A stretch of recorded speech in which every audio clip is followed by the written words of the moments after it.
Mesdames et messieurs, merci de votre fidélité. Vous êtes les bienvenus dans ce journal dont voici le sommaire. Conduite de la transition, le chef de l'État a nommé hier le Premier ministre chef de gouvernement. Mohamed Beavogui mesure déjà l'ampleur des défis qui l'attendent et l'en appelle au sursaut patriotique de tous les Guinéens. Lutte contre la cataracte en Guinée, une équipe de spécialistes tunisiens est à Conakry. Au programme, la formation des médecins guinéens et le traitement de certains malades. Et nous irons enfin à Kankan, sur les pas du directeur général de l'Institut de recherche agronomique de Guinée.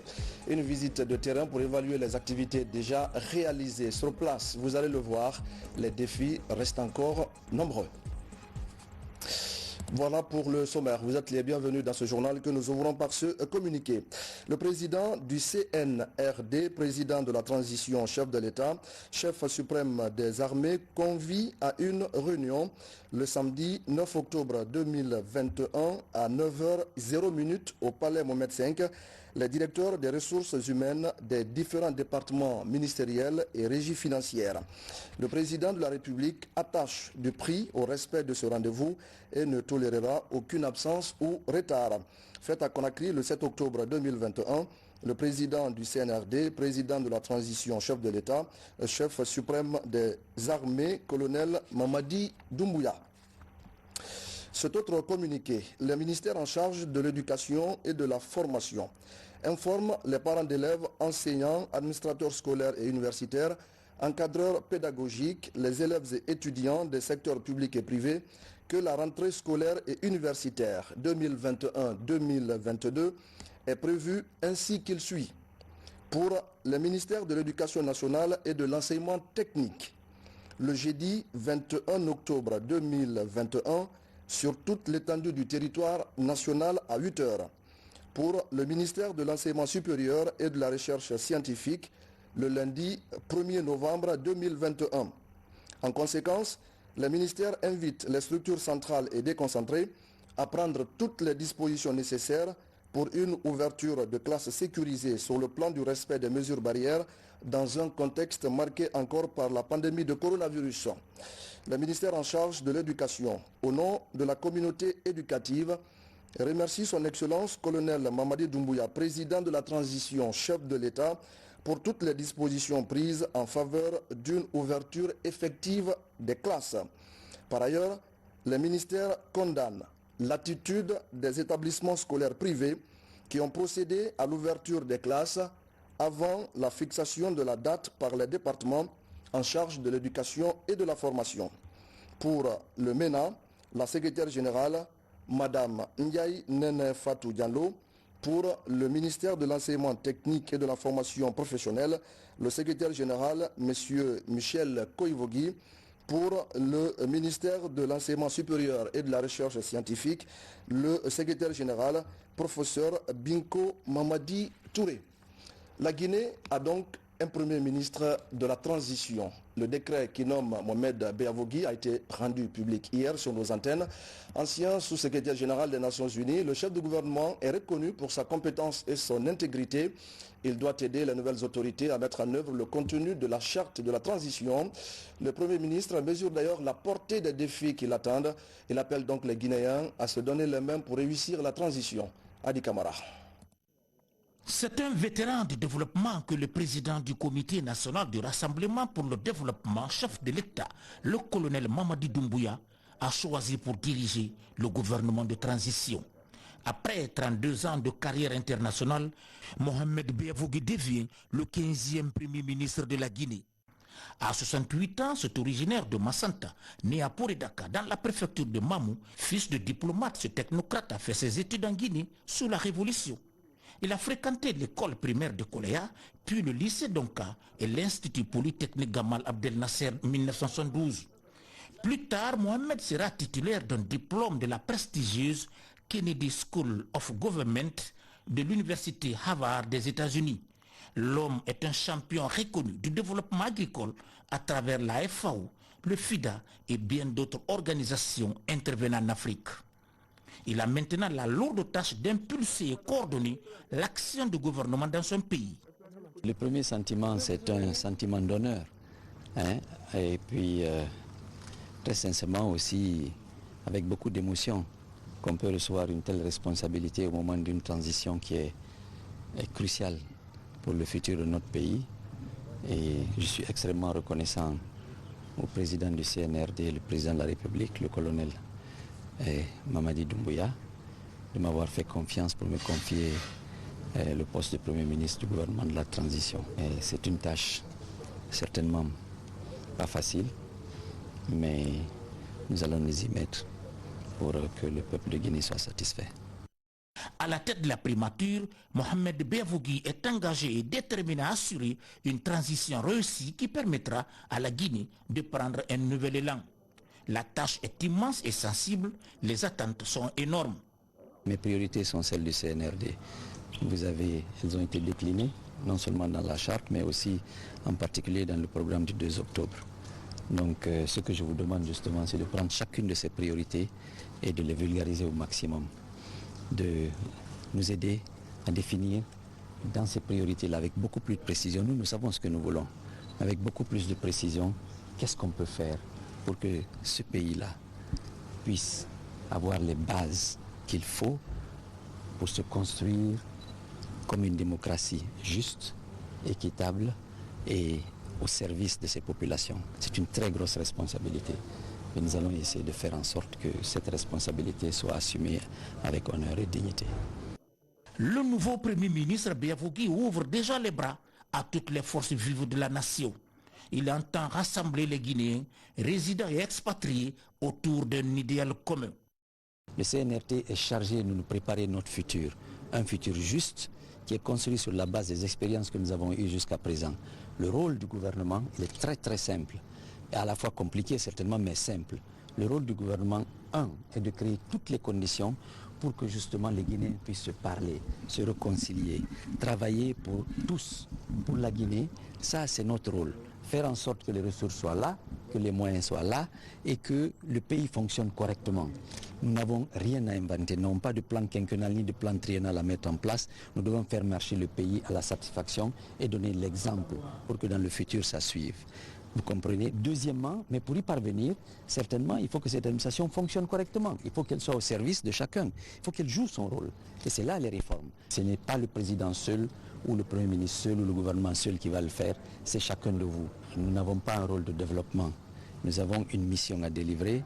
Mon gouvernement sera un gouvernement de délivrables bien précis. Et nous allons être honnêtes sur ce qu'on peut faire et on doit faire. L'important, encore une fois, c'est de construire les bases du changement. La justice, l'administration qu'il faut pour que, d'une part, le volet politique se déroule dans les meilleures conditions et que le meilleur gagne aux élections à la fin. Nous sommes là, comme l'a dit le président, nous sommes là pour servir, pour créer ces conditions et partir. Nous voulons mettre en place des réformes qui sont irréversibles et des systèmes qui peuvent permettre de continuer dans le futur. Nous espérons que nous y arriverons avec votre aide à tous.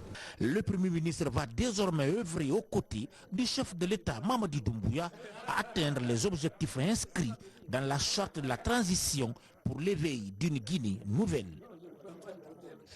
Ils sont nombreux, ceux-là qui se réjouissent de la nomination de Mohamed Beavogui au poste de Premier ministre de la Transition dans la classe politique, tout comme au sein de la société civile. Les acteurs trouvent en l'homme les qualités d'un technocrate rompu à la tâche. Les propos que vous allez suivre tout à l'heure sont recueillis par Bernard Tanguino. Je salue le choix porté sur M. Mohamed Beavogui pour le poste de Premier ministre chef du gouvernement et je le félicite. C'est un intellectuel, c'est un cadre de haut niveau et naturellement je souhaite qu'il réussisse parce que cette transition réussie fera le bonheur de l'ensemble des Guinéens. C'est une chance pour la Guinée et je suis très contente que Mohamed Beavogui ait été choisi.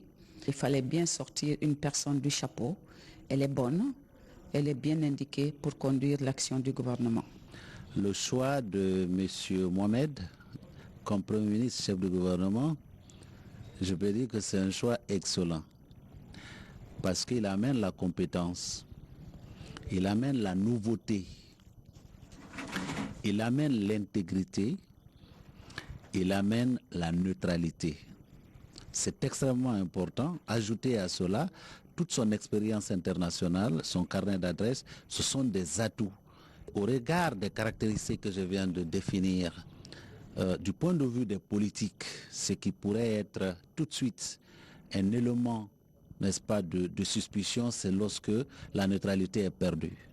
On se rappelle par le passé que ça nous a amené quand même à assez de soubresauts dans notre pays. Mais connaissant l'homme, sachant sa rigueur, on peut, n'est-ce pas, avoir un motif d'espoir que cela ne pourrait pas arriver. Il est qualifié, je pense que c'est un bon technocrate qui a une expérience à l'international et en diplomatie. Ça pourrait être utile pour cette transition. Il faut construire les institutions de cette transition, constitutionnelle, institutionnelle, mais également ne pas oublier l'objectif essentiel qui est l'organisation des élections crédibles, transparentes, pour que le peuple de Guinée puisse choisir en toute liberté son prochain président de la République.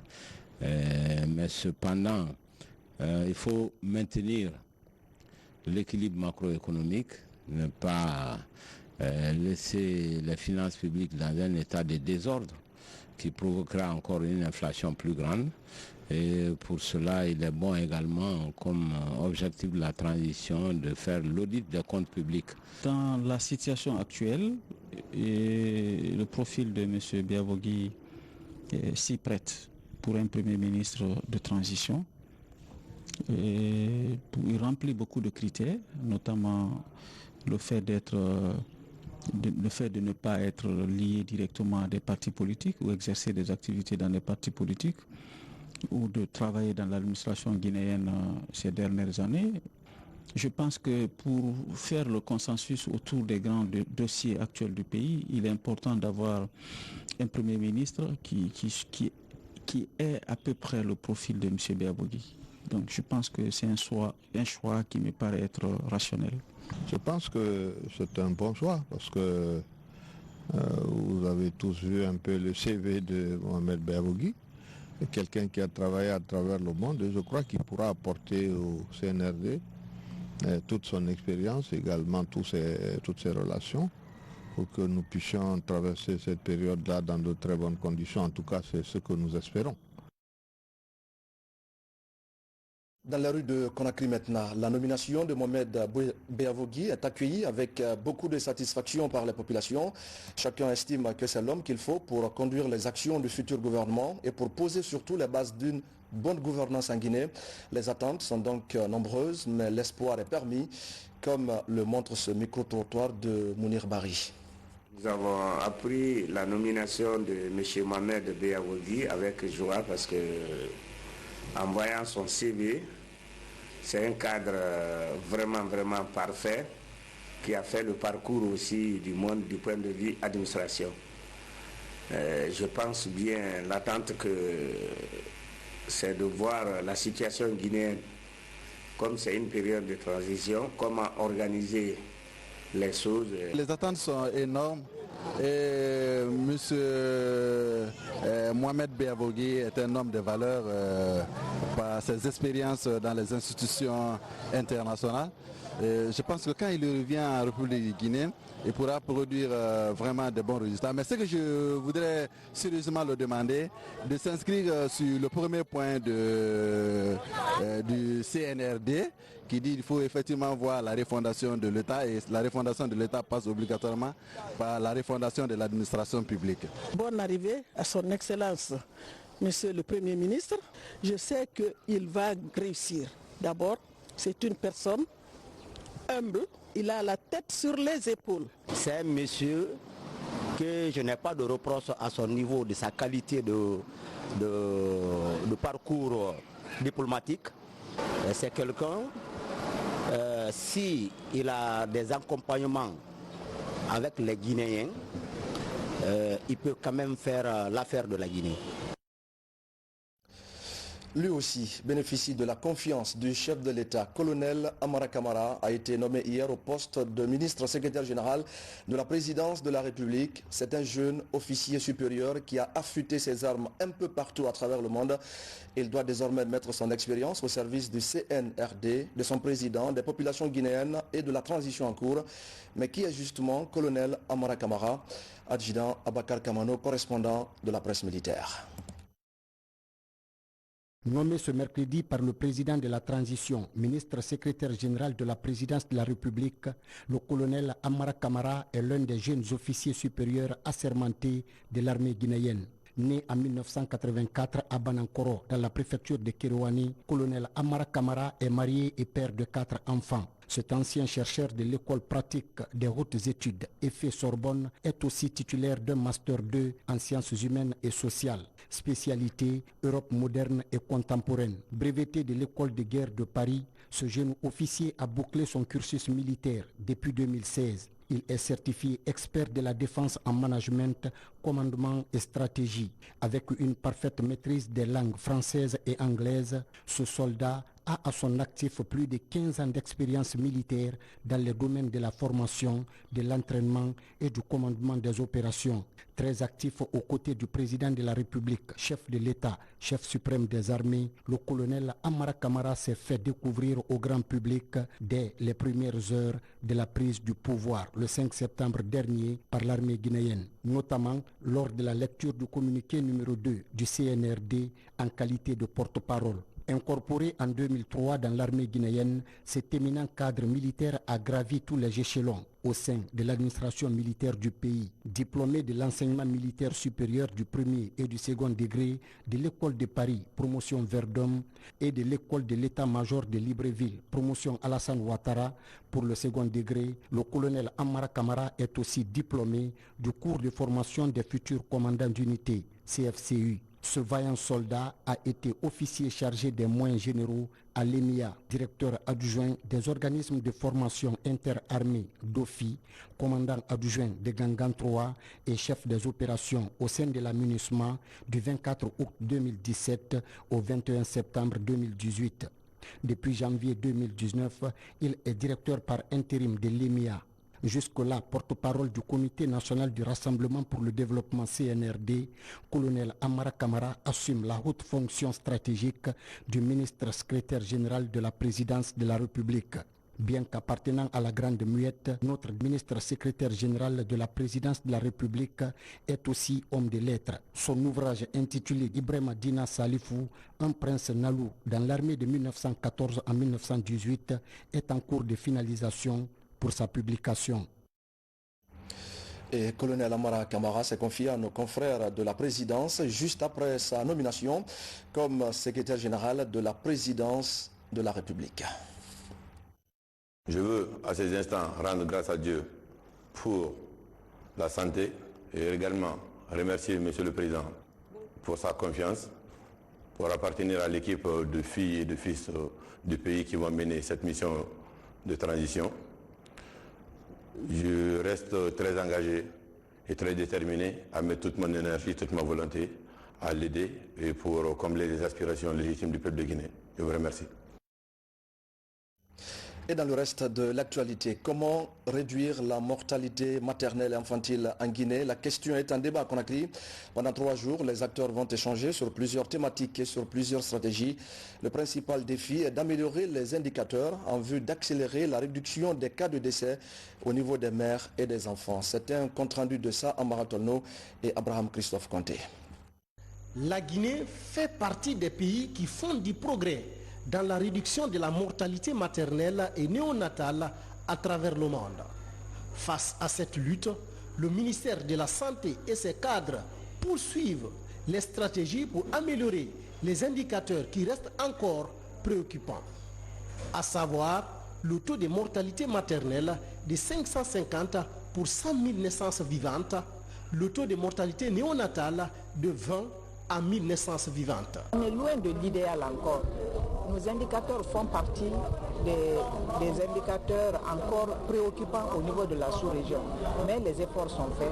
C'est de vraiment renforcer ces efforts, renforcer les interventions à haut impact qui peuvent améliorer la réduction de la mortalité maternelle, néonatale et infantile à travers ces interventions. Je crois que le message, c'est vraiment de maintenir le cap et de faire vraiment des efforts pour réduire de manière drastique la mortalité maternelle, néonatale et infantile qui demeure encore préoccupante dans notre pays. Cette instance qui regroupe les acteurs de la santé et les partenaires techniques et financiers s'inscrit dans le cadre de l'amélioration de la santé familiale. Avec la Direction nationale de la santé familiale, selon un plan d'action bimensuel, biannuel ou annuel, si une femme tombe enceinte, par exemple, dans la communauté, il faut que les relais communautaires, les agents de santé communautaires qui gravitent autour de ce village soient informés pour qu'ils prennent cette femme en charge, pour qu'ils puissent la référer dans la structure compétente et qu'ils puissent ainsi permettre d'avoir un suivi pendant la grossesse, pendant l'accouchement et le suivi du bébé et de la maman au sein de la communauté qu'on appelle généralement le suivi du post-natal. Au terme de cette rencontre d'échange entre les acteurs de la santé et les partenaires techniques et financiers, un rapport de suivi-évaluation est présenté. Le rapport tient compte des activités réalisées et non réalisées au compte du deuxième trimestre 2021. Ceci pour mieux orienter les activités en cours. Un mot de santé toujours avec la lutte contre la cataracte. Une équipe de spécialistes tunisiens séjourne en ce moment à Conakry. Elle est venue former les médecins guinéens en matière de prise en charge de la cataracte. Au terme des échanges, une centaine de patients sont traités par les médecins bénéficiaires de la formation. On fait le pas avec Adia Toubari. Ce matin, les chirurgiens guinéens prennent les commandes de l'intervention chirurgicale de phacohémystification. Ils font pour la toute première fois le traitement de la cataracte avec la toute dernière technique chirurgicale. Dr Fadima est l'une des chirurgiennes à passer de l'apprentissage théorique à la pratique de la technique de pointe de prise en charge de la pathologie oculaire. Elle a vaincu le stress pour réussir à rétablir la vision des patients passés sous ses mains. C'est pas facile, mais on y arrive. Parce que la chirurgie est stressante et puis il faut avoir une certaine maîtrise des gestes. Mais au fur et à mesure qu'on fait les patients, ça se passe bien. J'en ai fait au moins une dizaine. Cette formation, avec cet équipement, non seulement l'appareil de phacohémystification, mais surtout les intrants utilisés, les implants là, modernes, nous sommes à mesure de dire que nous sommes désormais capables de prendre le traitement de la cataracte. La formation des chirurgiens guinéens à la pratique du traitement moderne de la cataracte est assurée par cette équipe tunisienne. Dans ce bloc opératoire de Kadessou, les formateurs veillent au respect des normes de la chirurgie de phacohémystification. Un contrôle strict pour garantir le transfert de compétences aux apprenants guinéens. Je ne prends pas le geste, je le laisse terminer. Même s'il a peur, il termine. Il termine et réussit. D'ailleurs, tous les patients, on a opéré jusqu'à aujourd'hui l'équivalent de 85 patients. Ils vont très bien. Ce sont vos chirurgiens qui ont opéré au moins la moitié. Pour la Guinée, c'est un intérêt important. Vous avez des malades qui sont bien opérés sans avoir un handicap visuel. Deuxième intérêt, vous avez beaucoup de patients qui vont à l'étranger pour se faire opérer pour une simple cataracte. Alors que vous avez tous les moyens ici pour les opérer avec une chirurgie de pointe. Sous les mains désormais expertes des chirurgiens guinéens, une quinzaine de patients atteints de la cataracte sont opérés. La réussite des interventions repose en grande partie sur l'anesthésie locale qui consiste à immobiliser l'œil porteur de la maladie. Quand on pique le malade, il ne peut pas ouvrir l'œil. Ouvrez les yeux, ouvrez, vous voyez, parce que l'œil là est piqué, il ne peut pas ouvrir parce que l'anesthésie est déjà faite. Donc ça permet au docteur là-bas de faire le travail sans problème en fait. Je crois que j'ai fait 10 à 15 minutes. Au début, on est stressé, bien sûr, mais je crois qu'il n'y a pas lieu de l'être. D'autant plus que j'ai fait déjà le premier œil, ça s'est bien passé, bon, le deuxième également. Cette prise en charge chirurgicale de la cataracte est la deuxième étape de cette campagne.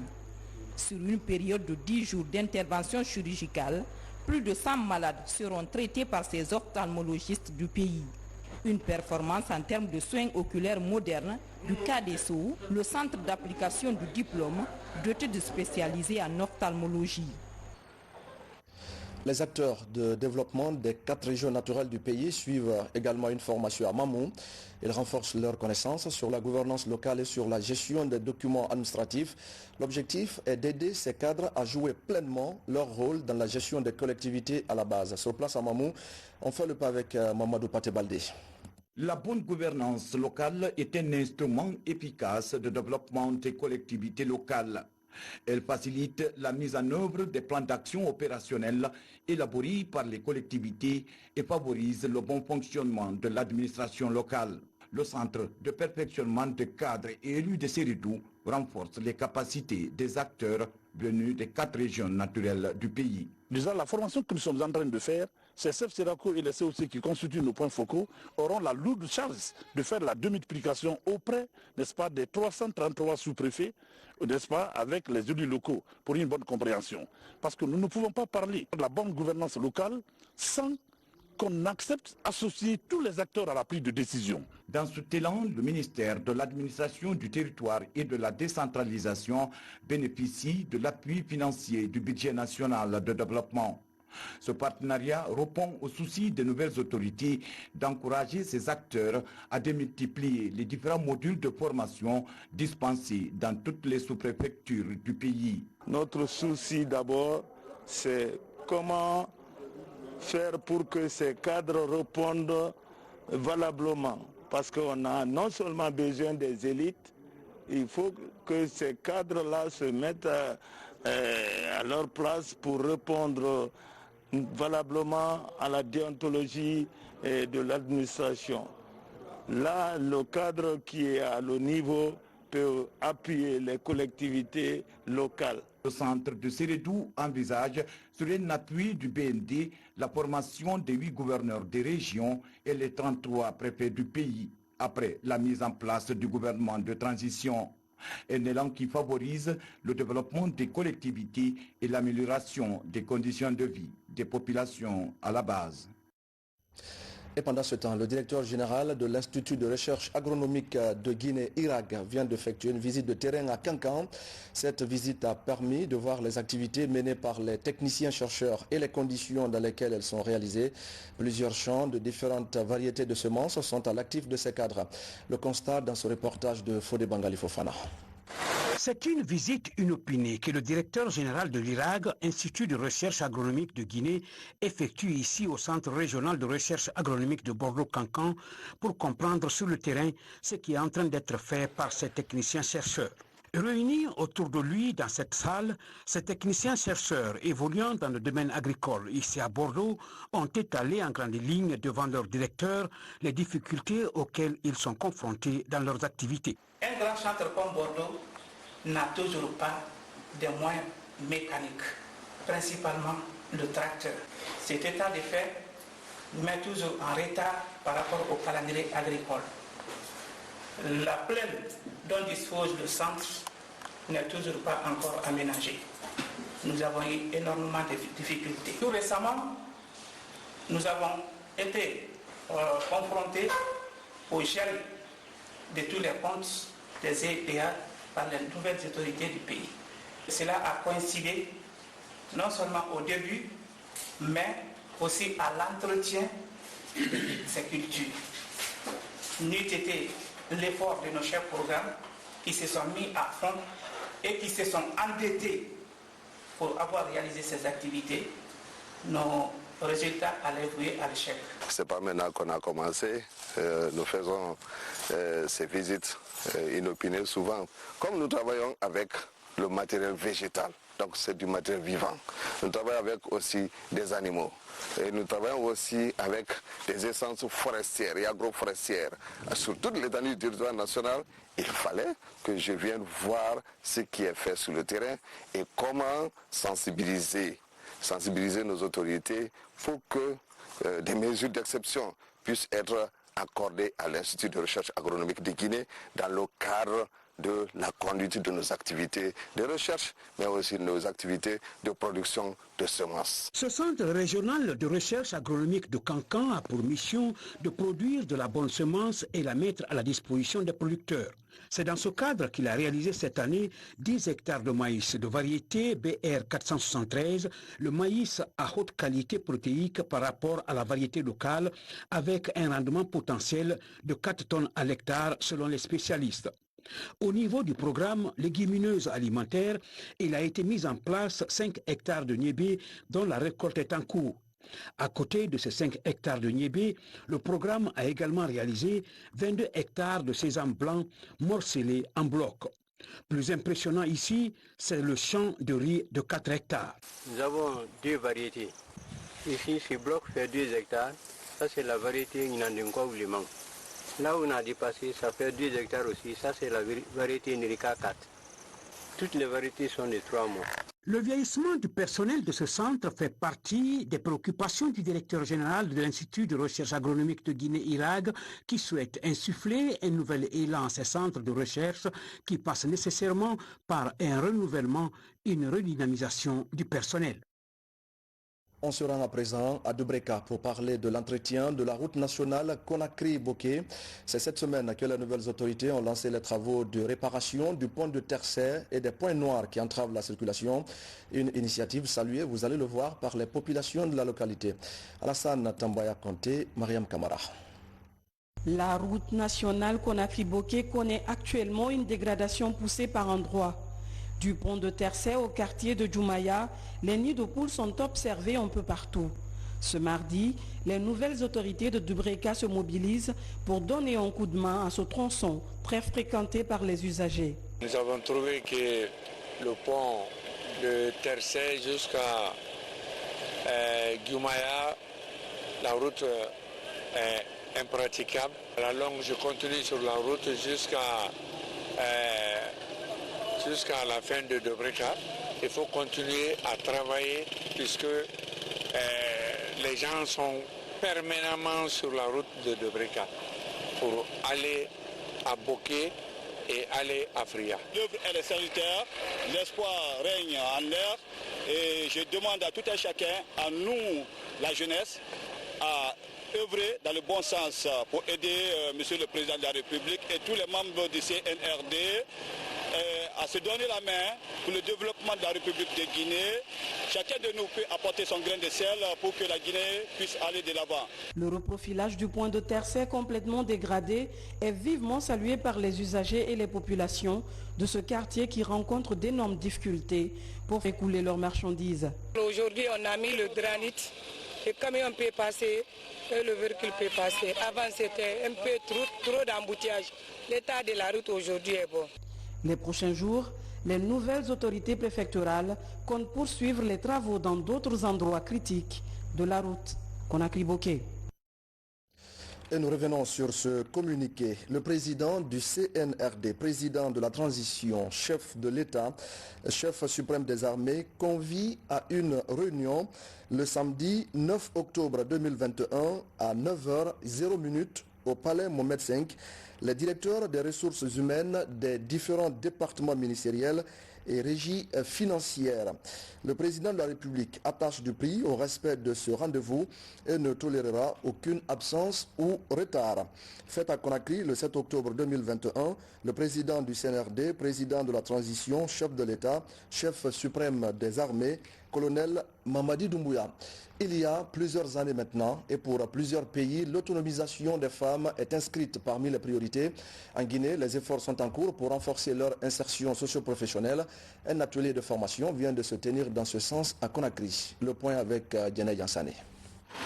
L'autonomisation et l'insertion socio-professionnelle des femmes sont de nos jours devenues une réelle préoccupation des différents États. En République de Guinée, les autorités accordent une attention soutenue aux différents projets de développement des activités en faveur de cette couche, d'où l'initiative de ce présent atelier qui devrait permettre d'évaluer certains défis qui restent encore à relever. Donc aujourd'hui, nous avons fait appel à certaines coopératives de femmes et associations de femmes pour échanger avec elles, partager des expériences et aussi leur accorder une formation sur les enjeux et les défis de l'entrepreneuriat.